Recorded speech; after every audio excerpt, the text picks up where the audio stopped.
Automatización neumática. Bueno, la neumática no comienza hace muchísimos años, aproximadamente 2500 años antes de Cristo, ¿no? Donde se remonta que esas primeras experiencias a través del uso de fuelles, de órganos, cuestiones musicales, ¿no? Esencialmente generaban sonidos, ¿no? En el flujo de aire bajo presión en los tubos que tenían estos instrumentos. El aire, ¿no? comprimido fue producido por una bomba operada manualmente en sus primordios. Durante el siglo XIX aparecieron las primeras máquinas, ¿no? que trabajaban con aire, complejas, o locomotoras, ¿no? Algunos taladros también. Estas máquinas, ¿no? se usaban con vapor sobrecalentado y en sí no con aire comprimido adecuadamente. Más sin embargo, los principios que rigen estos fenómenos no son prácticamente idénticos. Más sin embargo, ¿no? durante el siglo XX, inicios, no fue cuando la neumática comenzó a aplicarse en la automatización principalmente de las fábricas, de las industrias, se desarrolla, ¿no? hasta el punto en que hoy se conoce siendo una área completamente esencial para el desarrollo de la economía. Esta no es una rama de la ingeniería que estudia en sí la aplicación del aire comprimido para su uso en la tecnología de accionamiento y control, ¿no? También otra forma de definirlo no es la tecnología que emplea el aire comprimido como un modo de transmisión de energía necesaria para mover y hacer funcionar mecanismos. Los procesos consisten en que, ¿no? en incrementar la presión del aire y a través de la energía acumulada sobre los elementos del circuito neumático, ¿no? como por ejemplo los cilindros o actuadores, y efectuar un trabajo que de alguna forma resulte siendo útil. Estos circuitos no están formados básicamente por una serie de elementos que tienen una función de la creación del aire como tal, la distribución y el control para efectuar un trabajo en la actividad que se esté necesitando. Claro está, ¿no? que estas actividades, como todas las actividades, ¿no? Han revolucionado las industrias, más sin embargo ellas tienen, ¿no? ventajas y también presentan desventajas. Entre las ventajas que se tiene de esta área es que el aire se puede obtener fácilmente y es abundante en la tierra, no es explosivo, no es inflamable, por lo tanto no hay riesgos de chispas.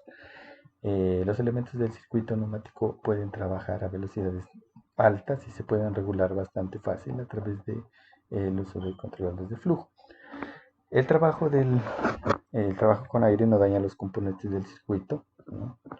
como por ejemplo por golpe de ariete. Los cambios de temperatura no afectan de forma significativa el trabajo. También no es una forma de energía limpia. Se puede hacer cambios de sentido prácticamente de formas instantáneas, sencillas en los sistemas de mando, rapidez de respuesta del sistema y economía de los sistemas una vez ya están instalados, ¿no? La economía se comienza a ver no una vez ellos ya están funcionando, porque en sí no para implantarlos son un tanto caros, como se presenta acá. Si el circuito es muy largo, producen pérdidas de carga considerable y tal vez no resulte tan útil. Para poder recuperar el aire previamente utilizado se necesitan instalaciones especiales que resultan siendo costosas. Las presiones a las que se trabaja no permiten obtener grandes fuerzas y cargas como sí lo tiene la automatización a través del uso de energía hidráulica. Produce bastante ruido al descargar el aire utilizado a la atmósfera.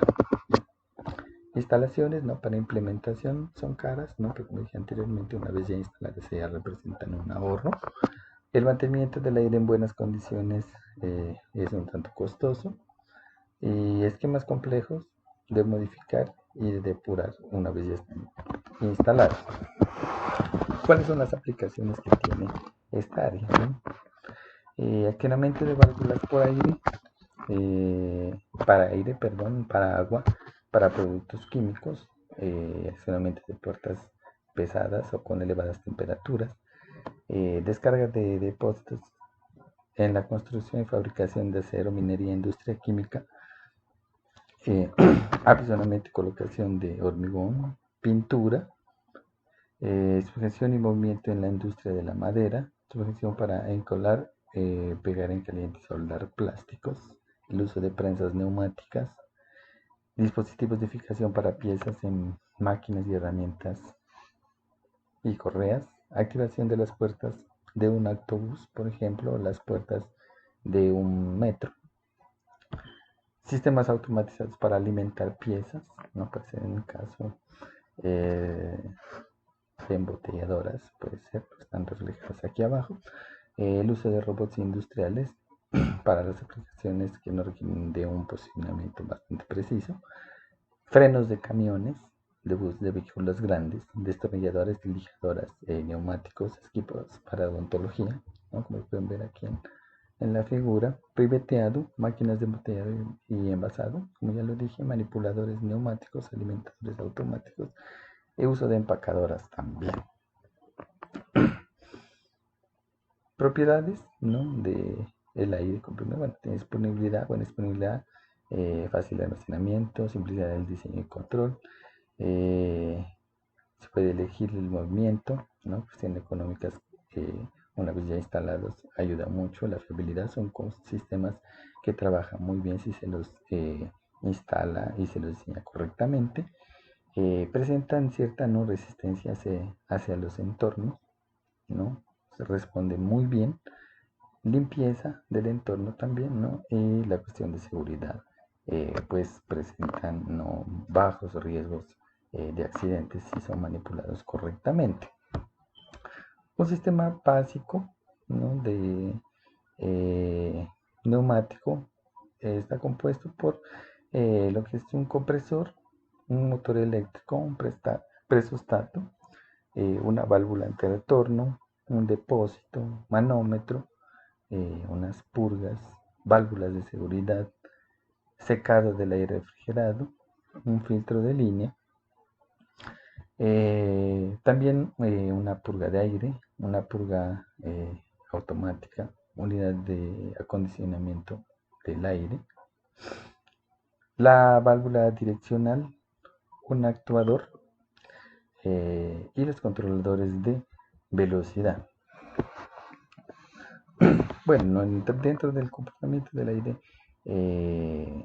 comprimido, ¿no?, se tienen algunos factores, como lo son la presión, ¿no?, que está formada, en este caso, ¿no?, los gases formados por moléculas que están en continua agitación, las cuales producen una fuerza sobre las paredes del recipiente en donde está contenido este gas. Las indicaciones de presión no pueden referirse al punto cero o absoluto, en el vacío, como lo indica aquí en la figura, punto cero, o la presión atmosférica. Eso aquí ya depende, ¿no?, del lugar donde se esté ubicado. Por eso se habla, ¿no?, de presión absoluta y presión relativa. La presión atmosférica no es producida por la capa de aire que rodea la Tierra y depende de la densidad y de la altitud, ¿no?, por lo que esta no tiene un valor constante, no es diferente a nivel del mar como en altitudes. Aquí, ¿no?, hay un valor referencial de la presión atmosférica a nivel del mar, que es de 1.013 bares, ¿no? Es muy común también que lo presenten como 1013 milibares, que es lo mismo, ¿no?, que 1.03 por 10 a la 3 newton por metro cuadrado, o no son los pascales, son Aquí en el esquema no presenta el diagrama sobre presión relativa, presión absoluta, ¿no? Donde 0, este es el valor absoluto, presión absoluta. 1 sería la presión que ejerce la atmósfera. 2, ¿no? Sería también una presión absoluta del punto A. 3, una presión relativa positiva en este caso. Y 4, ¿no? Una presión relativa negativa.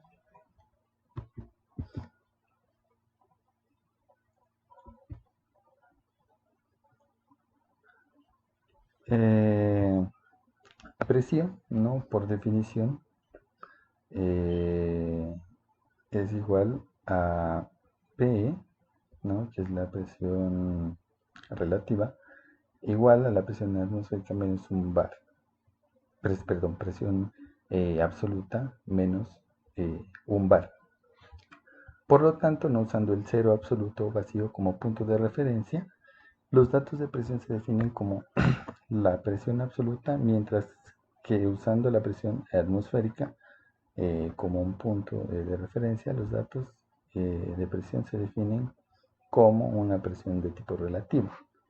No hay que tener en cuenta que la presión relativa puede ser positiva o negativa, como la miraron en el gráfico anterior, aquí una presión positiva, presión negativa, pero la presión absoluta siempre será positiva.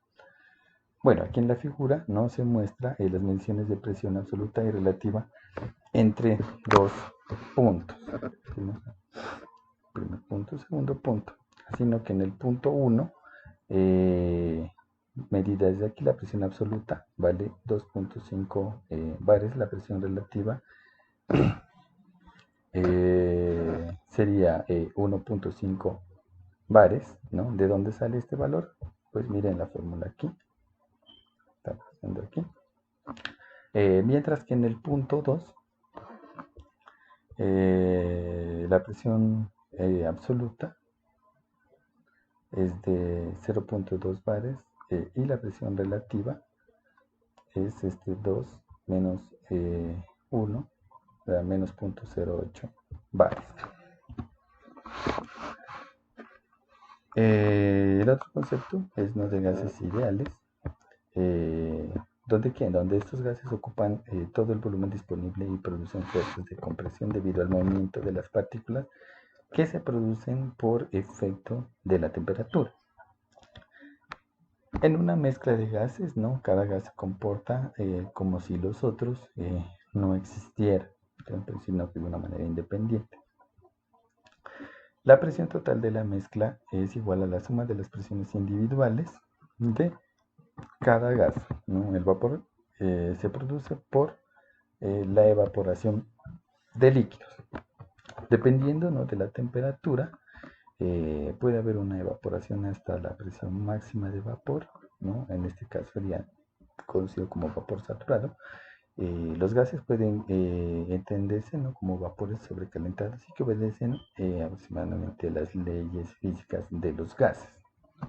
Esos vapores saturados, los vapores, ya no los vapores saturados, no obedecen a las leyes físicas de los gases.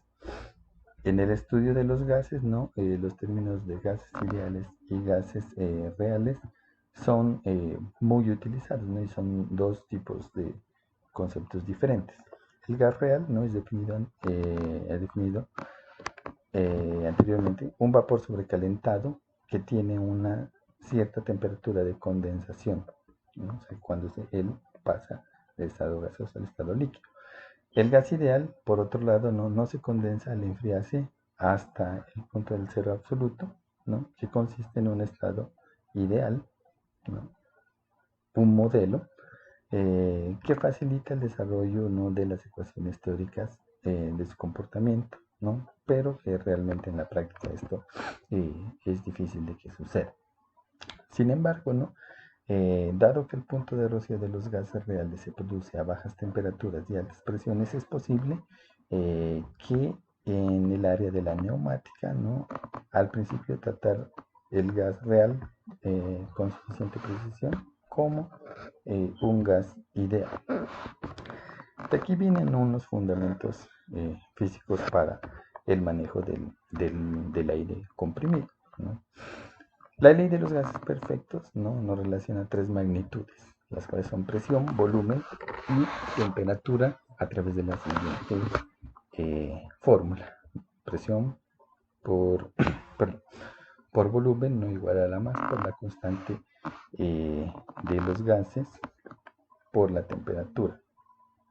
Aquí nosotros tenemos estos dos términos, volumen y masa, que no pueden ser transformados en densidad. Y también ese valor de presión puede ser obtenido a través de presión por la constante de los gases y la temperatura. Constante de los gases, ¿no?, para el aire, en este caso es 286.9 joules sobre kilogramo por grado Kelvin. Aquí está temperatura. Temperatura es necesariamente en la temperatura absoluta o que se conoce como los grados o la escala de Kelvin. Si mantenemos constante la temperatura, tenemos, ¿no?, que presión por volumen es una cuestión que se vuelve constante, ¿no? Luego en los dos estados distintos tendremos que la presión 1 por el volumen 1 es igual a la presión 2 sobre el volumen 2. Otra forma expresar la presión 2 sobre presión 1 sobre presión 2 igual a volumen 2 sobre volumen 1. Esto no es conocido como la ley de Boyle-Marriott, ¿no? Bueno, si ahora tenemos que la presión, ¿no?, es constante, entonces tenemos, ¿no?, que el volumen sobre la temperatura es constante. Luego en dos estados distintos tendremos que el volumen 1 por la temperatura 1 es igual al volumen 2 por la temperatura 2, lo cual está definido en la ley de Gay-Lussac.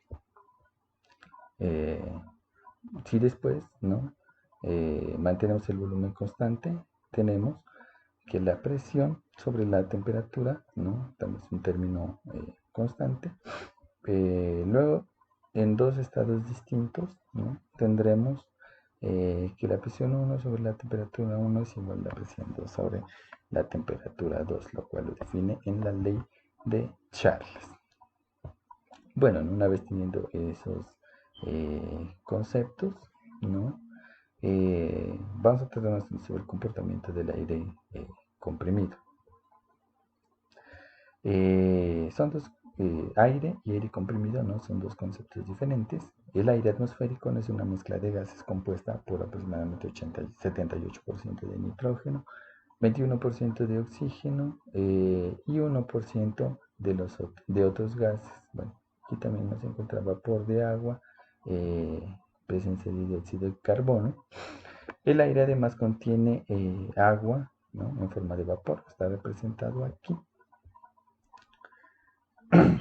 La capacidad de absorción de vapor del agua en el aire depende de la temperatura, pero no de la presión. Si se excede, ¿no?, la capacidad de absorción máxima, el vapor de agua se condensa y se precipita como agua condensada. Puede ser que nieblas, goteos, lluvia, también, no sé, si ella adquiere un tamaño y una masa que pueda vencer la resistencia del aire, pues, se va a convertir en precipitaciones. La humedad máxima, ¿no?, del aire, representada como Fmax, es el volumen máximo de vapor de agua que es posible a una cierta temperatura. La humedad absoluta del aire, ¿no?, considerada como F, no es la cantidad de vapor de agua expresada en gramos, ¿no?, efectivamente contenida en una unidad de volumen. La humedad relativa del aire, no muy frecuentemente usada en meteorología, en climatología, ¿no?, también se denomina grado de saturación y se expresa mediante la ecuación phi igual a F, que es la humedad absoluta, sobre Fmax, ¿no?, que es la humedad máxima en el aire, por 100. Aquí no tenemos una tabla que indica el contenido máximo de agua en el aire saturado a varias temperaturas, ¿no? Se pueden dar cuenta, son comportamientos completamente diferentes a medida que va aumentando la temperatura. Ese F, esa humedad, ¿no? Va aumentando. Como la humedad máxima varía con la temperatura, es común expresar la humedad máxima por su valor de temperatura correspondiente, que se denomina en estos casos, ¿no?, el punto de rocío. El punto de rocío, ¿no?, también se puede definir como la temperatura a la que se debe enfriar un gas para obtener una condensación del vapor de agua. Ya no el aire comprimido es aire atmosférico condensado que ha sido almacenado, ¿no?, el cual en su interior ha almacenado energía en forma de presión y que por tanto está en condiciones de realizar un trabajo. Durante esta etapa, ¿no?, se puede producir calor cuando se está comprimiendo el gas. Cuando el aire comprimido se expande, ¿no?, se produce lo contrario, un enfriamiento. Vamos a ver, ¿no?, unos pequeños ejercicios bien simples que involucran los conceptos proporcionados hasta ahora. Aquí tenemos un cilindro, ¿no? El ejemplo es el siguiente. El aire comprimido en un tanque, como se muestra en la figura, está a una presión absoluta de 60 kilopascales a una temperatura de 60 grados. Entonces nos piden determinar la masa de aire que existe en este tanque. Bueno, aquí no tenemos primero, ¿no?, un factor de conversión. Temperatura, como lo vimos anteriormente, se debe utilizar grados Kelvin. Para pasar grados centígrados a grados Kelvin, simplemente la temperatura en grados centígrados se multiplica por 273 y se obtiene el valor en Kelvin. En este caso nos da 333 grados Kelvin. La constante de los gases, 286.9 joules sobre kilogramo por grado Kelvin. Entonces, ¿no?, de aquí partimos de esta ecuación: presión igual a densidad por la constante del aire, en este caso, ¿no?, del gas aire, por la temperatura. Entonces, ¿no?, nosotros ya tenemos presión, tenemos 60 por 10 a la 3 kilopascales o newton por metro cuadrado, que es lo mismo, igual a la densidad, que nosotros no la tenemos, por la constante de los gases por la temperatura. Esto nos da una densidad de 0.63 aproximadamente kilogramos por metro cúbico. Entonces, ¿no?, nosotros partimos de otro concepto, ¿no?, de densidad. Densidad es igual a masa sobre volumen. Nosotros ya tenemos estos valores, ¿no? Tenemos aquí densidad, masa y volumen. Entonces, de aquí podemos obtener el resultado, ¿no?, 0.628, que fue la densidad que nosotros hallamos, igual a la masa por el volumen. El volumen no lo da aquí en el gráfico. El volumen, el área del cilindro, ¿no?, pi por el diámetro al cuadrado, y para obtener el volumen lo multiplicamos por la longitud, por 4, y entonces tenemos que la masa de aire que tenemos dentro de ese cilindro es de 17.8 kilogramos. Otro ejercicio, ¿no?, el tanque de aire comprimido de un compresor tiene un volumen de 10 metros cúbicos, como lo muestra la figura. El depósito está lleno de aire comprimido con una presión relativa igual a 7 bares y una temperatura de 20 grados centígrados. Entonces nos pregunta, ¿cuál es la cantidad de aire considerado en el estado estándar o normalizado, ¿no?, de 1 bar a 20 grados centígrados, que contiene el depósito, y cuál es la cantidad máxima utilizable? ¿Qué presión se forma cuando el depósito se cierra cuando la temperatura se sube a 65 grados centígrados?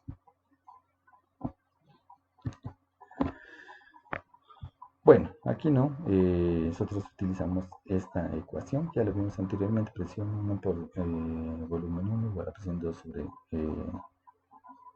volumen 2, partimos, ¿no? Este término, nosotros lo teníamos en la expresión anterior como presión absoluta menos 1, ¿no? Para la presión relativa, más allá lo tenemos al cuadrado, entonces tenemos que sumarlo.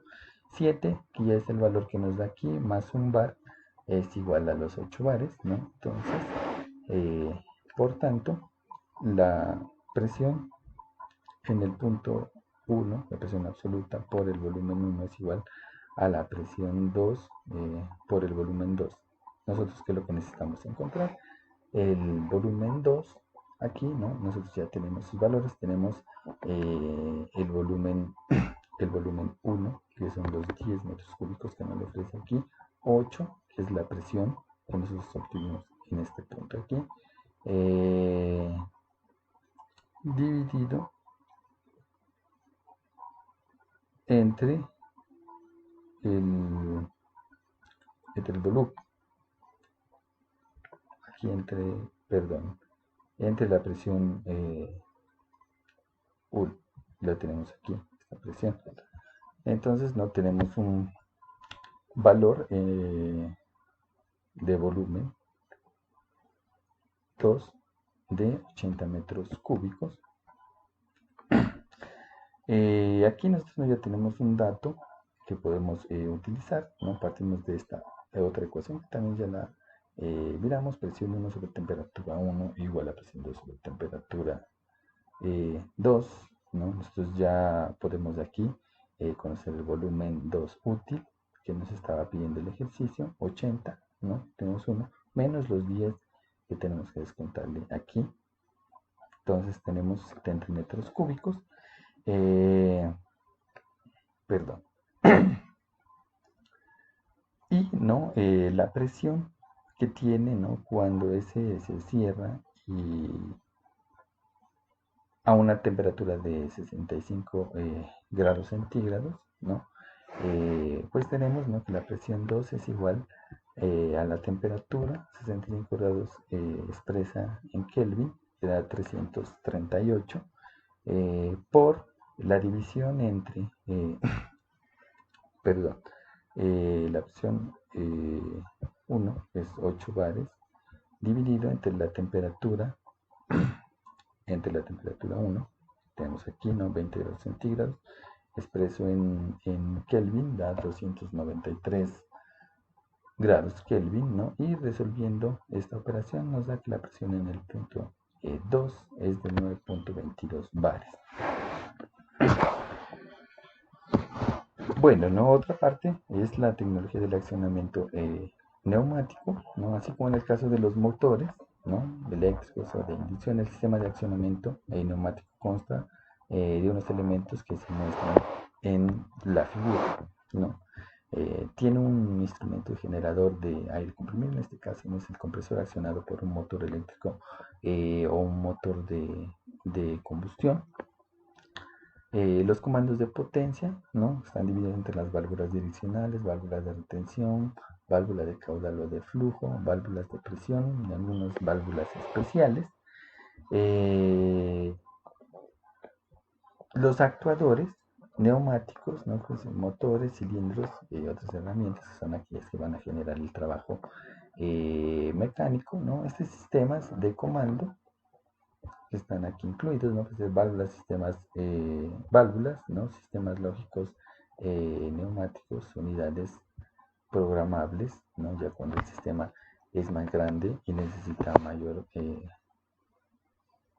mayor cuidado, entonces no se necesita la ayuda de otros componentes para poder desarrollar normalmente la operación. También esta tabla, ¿no? Muestra una comparación entre los sistemas eléctricos, neumáticos, hidráulicos y mecánicos desde el punto de vista de la energía, el comando y la conducción, ¿no? Aquí lo podemos ver. Es una tablita, ¿no? Que está en portugués.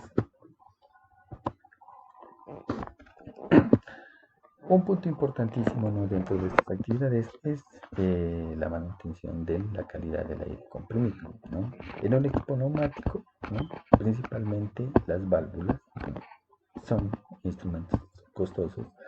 Está formado por mecanismos muy delicados y sensibles, y para poder trabajar de manera confiable con un buen rendimiento es necesario garantizar que lo que nosotros obtenemos, ese aire que nosotros tenemos, es de una excelente calidad. Entonces, ¿no?, para garantizar ciertos registros de calidad del aire comprimido, ¿no?, que incluyen presión, la tasa de trabajo, la tasa del flujo, el contenido del agua, el contenido de partículas sólidas, el contenido de aceite, ¿no? Ustedes se dan cuenta, estas tres cositas aquí, ¿no?, son bastante obvias, que son indeseables en el sistema, ¿no?, que lo que pueden hacer es reducir o perjudicar enormemente el trabajo que está realizando el sistema que se ha implementado. Las cantidades de presión y de flujo están directamente relacionadas con la fuerza y la velocidad respectivamente del actuador neumático. Cada componente neumático no tiene su propia especificación de presión y flujo de operación, ¿no? Por eso la necesidad de conocer bien las cosas que se están utilizando. Para cumplir con las especificaciones es necesario tener un flujo suficiente en el compresor, ¿no?, una presión correcta en la red, y una tubería de distribución del tamaño correcto de acuerdo al flujo que nosotros estamos manejando. Aquí en las figuras nos presenta un filtro, un rotámetro, son utilizados para el uno para depurar ese aire, el otro para controlar el flujo que se mueve dentro de la tubería. El agua, el aceite y las impurezas no tienen una gran influencia en la durabilidad y fiabilidad de sus componentes neumáticos. El aceite, no en particular, se usa para lubricar los mecanismos de los sistemas neumáticos, ¿no? Por eso la necesidad del uso de unos filtros.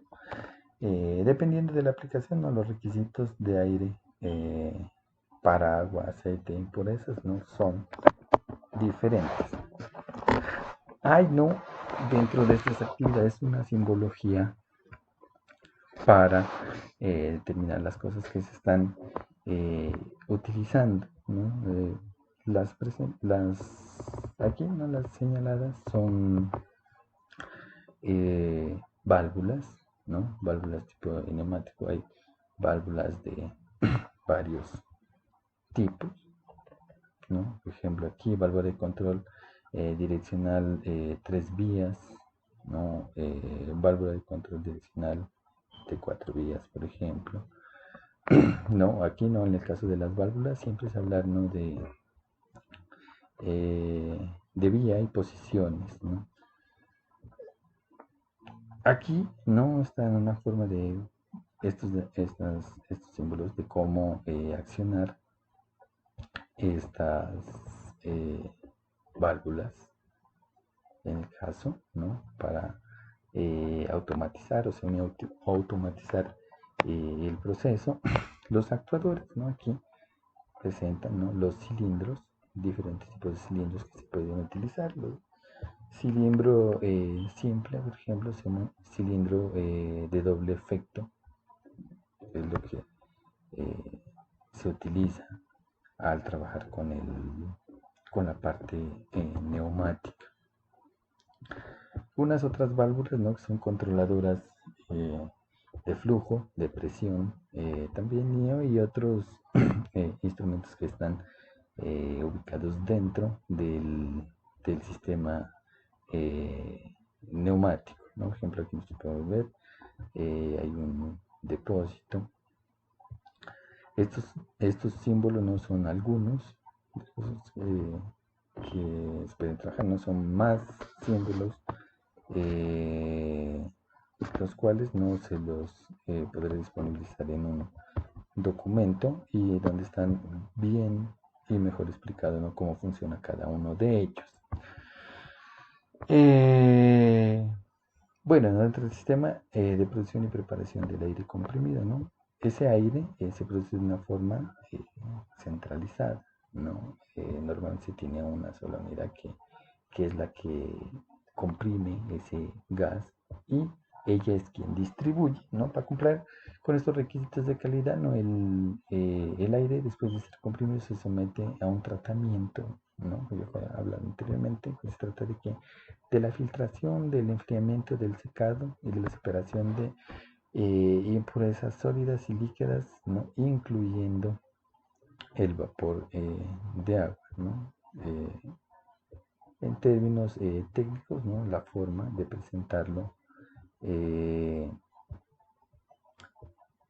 con símbolos, ¿no? Está aquí, que si se verifican las figuras mostradas anteriormente de simbología, ¿no? Pues ahí están eh, estos, esta forma de representarlo. Es un lenguaje no universal de representar esos sistemas. Bueno, en esta figura cada pieza de equipo a través de la cual se pasa el aire está representada por un símbolo, ¿no? En el caso de la neumática hay un símbolo para representar todos los equipos que trabajan accionados a través del aire. Así los símbolos de filtro, compresor, motor, ¿no? Pues el eléctrico de combustión, enfriador, secador y depósito están representados, ¿no? Aquí en la figura.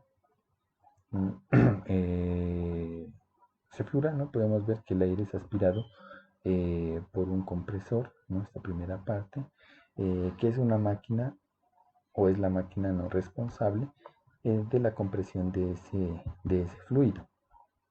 La relación de compresión, ¿no? Es generalmente de 1 a 7, es decir, ¿no? Que el aire atmosférico a un bar se comprime hasta los 7 bares. En la entrada del compresor, ¿no? Hay un filtro para detener las partículas sólidas que provienen del medio ambiente. Cuando está comprimido, el aire se calienta aumentando la temperatura hasta unas 7 veces. Por eso, ¿no? Si ustedes han tenido la oportunidad de tocar un equipo de estos, ¿no? Pues sí se siente que la temperatura es mayor a la temperatura del aire, a la temperatura atmosférica.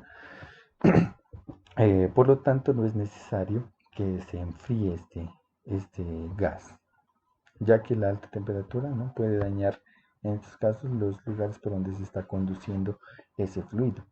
Después de enfriarse, ¿no? El aire pasa por un proceso de secado para eliminar esa agua que está en forma de vapor, ¿no? Y se somete después a una filtración para eliminar las partículas sólidas introducidas por el compresor, por ejemplo. Ya en el caso del compresor, es la máquina aquella responsable de transformar la energía mecánica o eléctrica en energía neumática, ¿no? Esa energía del aire comprimido, mediante la compresión de ese aire atmosférico. Aquí, ¿no? Tiene una figura de diferentes tipos de compresores que son utilizados, ¿no? Los compresores, ¿no? De pistones rotativos se caracterizan por comprimir mecánicamente por comprimir no mecánicamente un volumen fijo de aire en cada ciclo, ¿no? Ya en el caso de los turbocompresores, ¿no? Comprime el aire forzado su flujo a través de una boquilla o un difusor, es decir, transforma su energía cinética en energía de presión.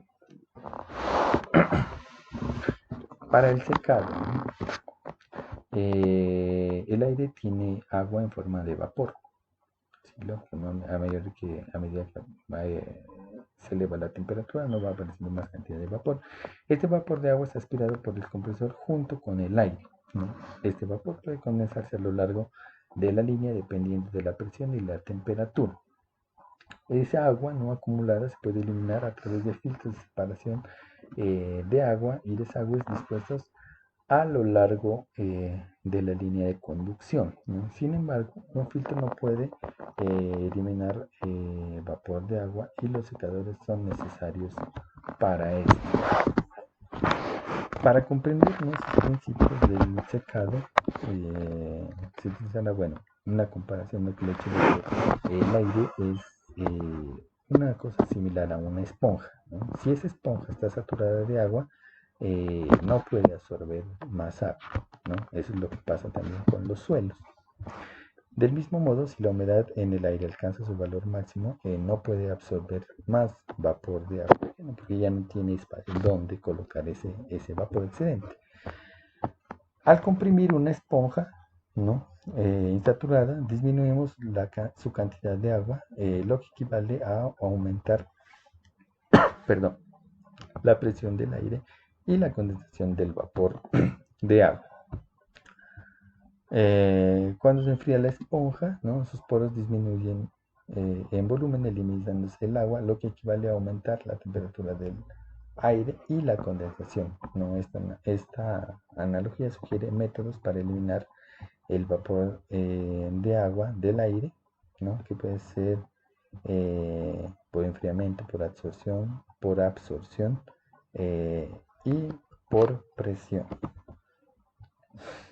La distribución, ¿no? de ese aire se hace, ¿no? por tuberías neumáticas que requieren un mantenimiento regular, por lo que no deberían en la medida de lo posible mantenerse dentro de paredes o cavidades estrechas. ¿Por qué? No, porque eso va a dificultar la detección de fugas de aire y también, ¿no? porque va a implicar unos costos mayores estar realizando esa manutención con mayor cuidado. Pequeñas fugas son la causa, ¿no? de pérdidas de presiones considerables. Bueno, nosotros esto lo podemos ver fácilmente, ¿no? en nuestros laboratorios. Cuando hay, ¿no? alguna conexión mal realizada, pues todo el sistema se ve afectado. En estos, bueno, existen tres tipos principales de redes de distribución, ¿no? de ese aire, ¿no? Si estamos hablando de unas instalaciones grandes, ¿no? Red, circuito abierto, red en circuito cerrado, ¿no? Y unas redes de tipo combinado. Estas líneas, ¿no? principales están hechas principalmente, ¿no? de cobre, latón, tubos de acero aleado, ¿no? ¿Por qué en ese material? ¿no? Como son las tuberías madres, vamos a decir así, ¿no? Entonces se debe tener bastante cuidado porque de aquí va a depender el éxito o el fracaso de nosotros transportar nuestro fluido, que en este caso es el aire. Conectadas a las líneas principales están las líneas secundarias, ¿no? que en general son mangueras de caucho y material sintético. Tratamiento, ¿no? del aire comprimido antes de ingresar a cada máquina neumática, ¿no? el aire pasa a través de una área de tratamiento como se muestra, ¿no? Aquí en la figura, que consta de un filtro, una válvula reguladora de presión, perdón, y el lubricador. Esta unidad no tiene como objetivo ajustar las características del aire de una manera específica para cada máquina. Los actuadores. Los actuadores neumáticos se clasifican no en actuadores lineales, que generan movimientos, como su nombre le dice, no lineales, y actuadores rotativos, aquellos que generan movimientos rotativos. Las características de los actuadores, ¿cuáles? ¿no? Presentan una baja rigidez debido a la compresibilidad del aire. No hay precisión en detenerse en posiciones intermedias. Presentan una relación peso-potencia favorables. Son generalmente no de tamaños reducidos. Presentan una buena seguridad ante sobrecargas, ¿no? Fáciles de conseguir. Tienen una elevada protección contra explosiones, debido a que ¿no? las condiciones en las que se trabaja pues no son tan críticas como en el caso de los trabajos con la energía hidráulica. Los otros componentes importantes, las válvulas, ¿no? Las válvulas controlan e inciden en el flujo del aire comprimido, ¿no? Hay, en este caso, ¿no? 4 tipos de válvulas, son las direccionales, ¿no? Aquellas que controlan el arranque, la para y la dirección del movimiento. Las válvulas de bloqueo, ¿no? Como lo indica, bloquean el flujo de ese fluido, ¿no? Preferiblemente en una dirección. Las válvulas de flujo o de caudal, ¿no? que influyen en el flujo de aire comprimido, válvulas de presión influyen en la presión del aire comprimido o son controladas por presión, ¿no? En unas ocasiones también aparece dentro de esta clasificación unas válvulas de tipo especial.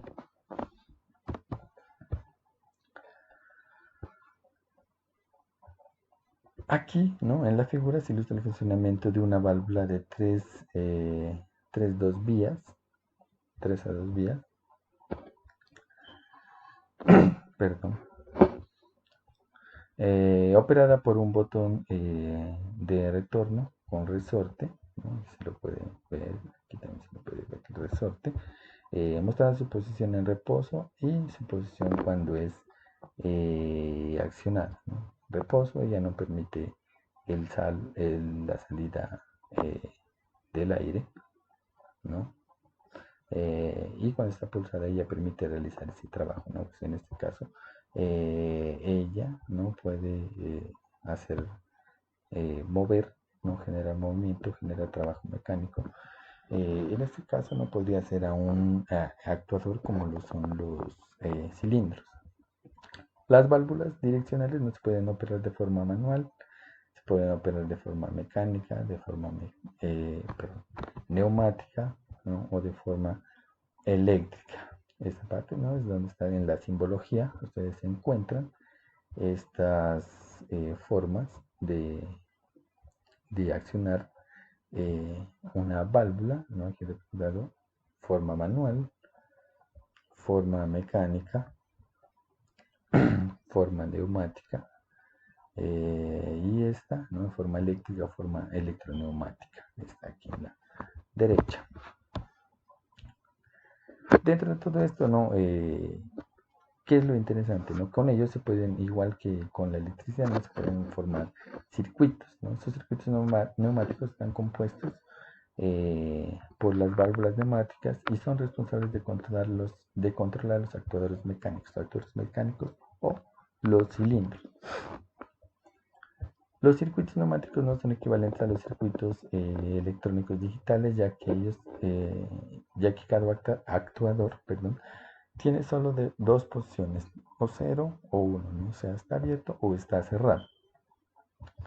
En un circuito neumático no debe estar representado por símbolos, ¿no? Aquí tiene un ejemplo, el actuador, el cilindro, pueden no mirar la simbología, aparece. Las válvulas de flujo, ¿no? Están aquí. Válvulas de dirección están representadas en la parte baja.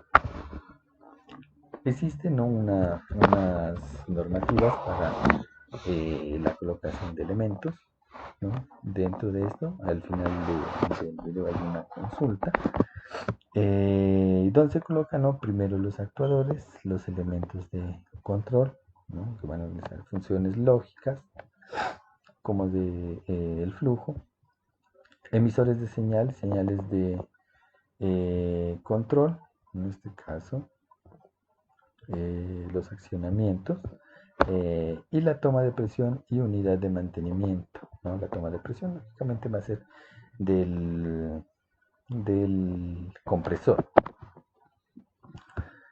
Unas tipologías, ¿no? Que aquí ustedes miran, ¿no? Que tienen estos unos numeritos, ¿no? Aquí 0 se refiere a la alimentación en la parte de abajo están, ¿no? Los elementos de trabajo. Acá, ¿no? Tenemos elementos de trabajo, elementos ubicados entre los elementos de mando y los elementos de trabajo, ¿no? También están elementos que inciden en el movimiento y avance del cilindro, ¿no? Esto está aquí. Elementos que inciden en el movimiento y en el retroceso del cilindro. En esta parte, ¿no? 3, 5, no, el 2, 4 son, ¿no? Los que por donde sale, en este caso el aire, el 5 y 6, ¿no? Por donde se elimina para generar la actividad de retroceder, en este caso el vástago del cilindro.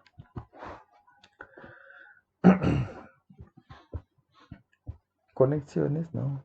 También tienen sus especificaciones, ¿no? Son normatizadas, ¿no? Normas más utilizadas, norma DIN, y la tipología y simbología de ISO.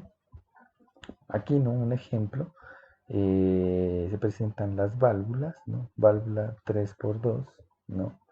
3 vías y 2 posiciones, ¿no? Pilotada por presión, ¿no? En este caso, ¿presión de qué? Presión del aire. Está tipificado aquí, en estos dos lugares. Válvula 5x2, pilotada por presión también, ¿no? 5 vías, se refiere a 5, 2 posiciones. Aquí, chicos, ¿no? Ya se presentan, ¿no? Algunas aplicaciones, básicas, ¿no? De estos circuitos, ¿no? Aquí vemos en este ejemplo, tenemos una unidad de mantenimiento, ¿no? Una válvula 3x2 con enclavamiento, tiene aquí una forma de operación y aquí, ¿no? Un retorno. Y un cilindro de simple efecto, ¿no? ¿Por qué de simple efecto? Porque, perdón, él tiene, ¿no? Solamente una entrada de aire, ¿no? Aquí está,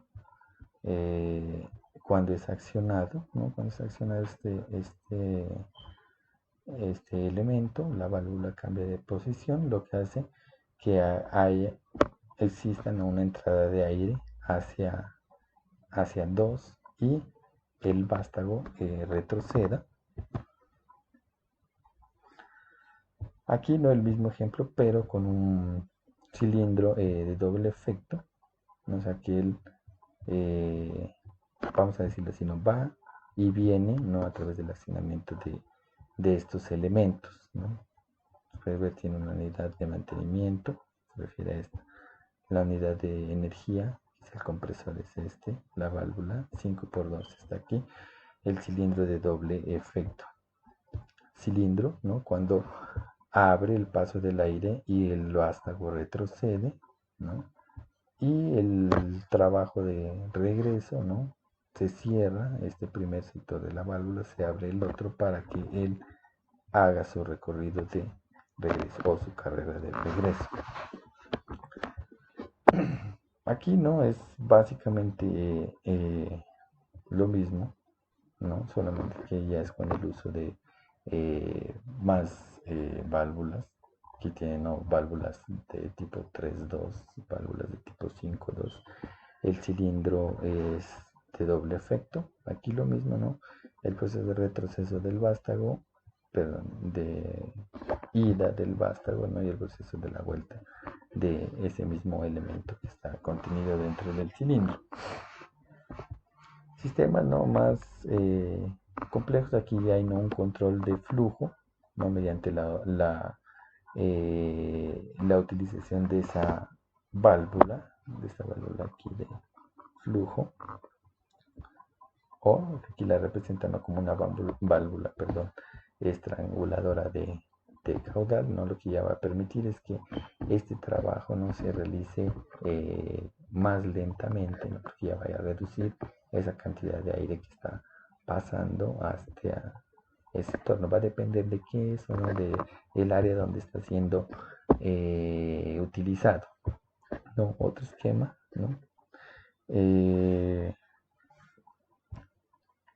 Lo mismo aquí nos miramos que mismo cambiando la posición, dándole un giro, ¿no? a esa válvula que en este caso es una válvula 3x2, pues el trabajo de sigue siendo el mismo con ella en otra posición, ¿no?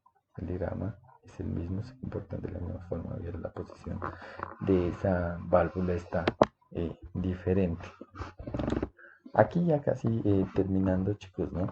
Existe, ¿no? La utilización de programas, ¿no? Para realizar este tipo de simulaciones, ¿no? Uno de ellos, y creo que es el más utilizado, no es el Fluid Sim, de la empresa italiana Festo. Presenta, ¿no?, una interfaz relativamente sencilla, ¿no? Aquí están los elementos que tienen, todos los elementos que nosotros probablemente podamos usar en la elaboración de un diagrama, no de un circuito. O sea, ¿no?, que estos elementos todos existen en físico, ¿no? Pero a nosotros nos ayuda bastante, ¿no? Porque ahora en esta situación, pues, nosotros podemos simular esto en este sistema, ¿no? Estos son algunos, chicos, de los ejemplos, ¿no?, que tengo realizados. Cilindro de efecto simple, ¿no? Cilindro de efecto doble, unidades de mantenimiento, el compresor, el uso de la válvula, en este caso 3x2, en este caso la válvula 5x2. Unos sistemas no un tanto más, unos circuitos, perdón, no más avanzados, no con unas denominaciones, unos puntos no ya en específico, para que en el momento que el vástago no llegue al lugar donde está dada esa condición, no, pues él acciona, no, el elemento, en este caso, ¿no?, una válvula para o abrirla, no, o cerrarla aquí en el sistema. Aquí no tenemos un sistema similar, ¿no? Aquí lo tenemos con una válvula, aquí lo tenemos con una unidad de mantenimiento. Otro sistema, chicos, no, aquí yo creo mi sistema, no, aquí está, perdón, aquí está, ¿no? La válvula reguladora de flujo. Miren, ¿no? Aquí tiene, si ustedes alcanzan a ver, no tiene un 50%, ¿no? Quiere decir que nosotros le damos una velocidad, ¿no?, a este fluido, y esta válvula nosotros la podemos programar para que nos deje pasar ese fluido, pero al 50% de la velocidad con el que él saldría de aquí, ¿no? Entonces nos ayuda a controlar esos procesos. Él nos permite, ¿no?, a través de este menú aquí interactivo, ¿no?, verificar si el circuito está bien realizado o no. Si el circuito no está bien realizado, él va a señalar, ¿no?, aquí dentro de los elementos que estamos usando, a dónde está la falla para que nosotros lo podamos corregir. Otro sistema, aquí tenemos, ¿no?, otro tipo de sistema. Chicos, no es ya la última parte, ¿no? Una pequeña consulta, ¿no? ¿Cuáles son los esquemas de mando utilizados en neumática y en qué consiste, ¿no? Son cuatro o cinco son, y les queda pendiente eso ahí a ustedes, chicos. Bueno, chicos, eso ha sido todo. Muchísimas gracias.